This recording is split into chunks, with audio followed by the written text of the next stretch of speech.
व्यवस्था को आत्मनिर्भर बनाने की दिशा में आदरणीय प्रधानमंत्री मोदी जी के दूरदर्शी सोच के तहत हमारे केंद्रीय वित्त मंत्री आदरणीय श्रीमती सीतारमन्ना जी जीएसटी परिषद की बैठक में जीएसटी को लचीला बनाकर देश की आम जनता और मध्यम वर्ग को बहुत राहत देने का काम किया। इसके लिए झारखंड की करीब 4 करोड़ जनता की ओर से आदरणीय प्रधानमंत्री मोदी जी और हमारे केंद्रीय वित्त मंत्री श्रीमती सीतारमन्ना जी को बहुत बहुत बधाई, झारखंड की जनता की तरफ से आभार। जैसा कि हम सभी जानते हैं कि देश के व्यापारी विभिन्न टैक्स से परेशान थे, तो विभिन्न टैक्सों से जाल की मुक्ति से निजात दिलाने का काम आदरणीय मोदी जी के नेतृत्व में 1 जुलाई 2017 को एक व्यवस्था जीएसटी लागू की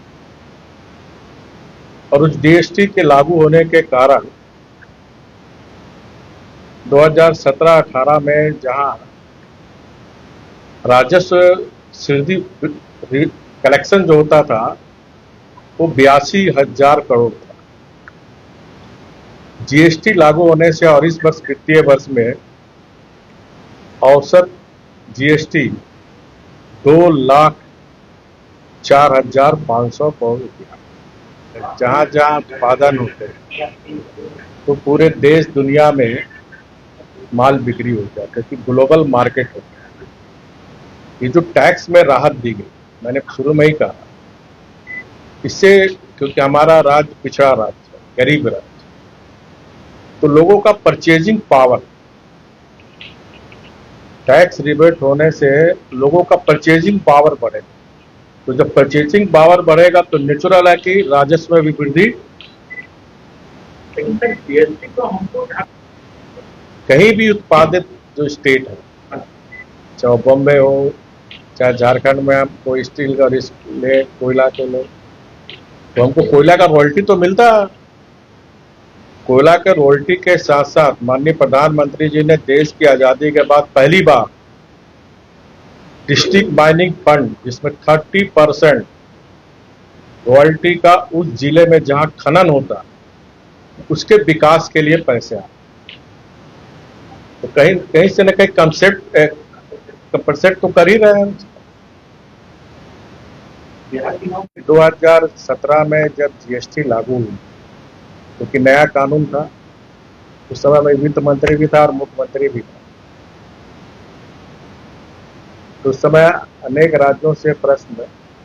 जो मैन्युफैक्चर स्टेट की जो बात अभी हुई हम लोग कर रहे हैं। सरकार कुछ ऐसे राज्यों को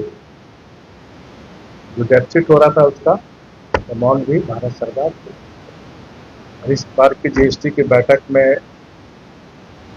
वो निर्णय, पूरी निर्णय की जानकारी है नहीं, लेकिन मैं फिर कह रहा हूं कि टैक्स कम होने से लोगों का परचेजिंग पावर बढ़ेगा तो राजस्व वृद्धि होगा और जो हमारा उत्पादन, जो औद्योगिक इकाई उत्पादन तो डिमांड बढ़ेगा ना, डिमांड बढ़ेगा तो जो औद्योगिक इकाई है वो उत्पादन भी ज्यादा करेगा, तो राजस्व